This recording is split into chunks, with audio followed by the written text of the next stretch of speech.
ជាងហាងអងរួនចិត្តខ្ញុំឲ្យនឹងដល់មនុស្សម្នាក់ដែលតែងនៅក្បែរខ្ញុំលោកតែងតែបារម្ភពេលដែលខ្ញុំនេះស្រែកយំមានលងនៅចាំលួងលងក្រុមវេលានៅគ្រាមុននៅជាមួយអ្នកខ្ញុំតែងស្រែកកាយពេលមានលោកនៅចាំ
អរគុណសោមានិងនីកា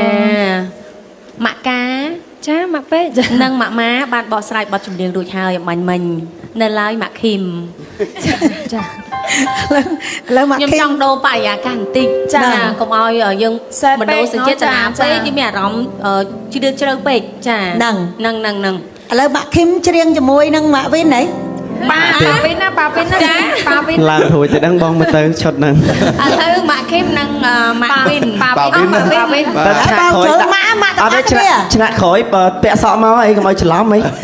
ចឹងទៅម៉ាក់វិនក៏ម៉ាក់វិនទៅម៉ាក់វិនក៏ម៉ាក់វុតហៅ ណាម៉ាក់គ្នាម៉ាក់គ្នា គ្នាចា ណានិយាយត្រឹមត្រូវប្រយ័ត្នម៉ាក់ទៅប្រយ័ត្នម៉ាក់តូឡាកូនត្រង់ក្រោយអត់ចឹង តែឡើយសុំម៉ាក់ប្លុកចាសុំលេងភ្លេងចា ឥឡូវមកបាត់ជាមួយគ្នា fit បាទ ឥឡូវ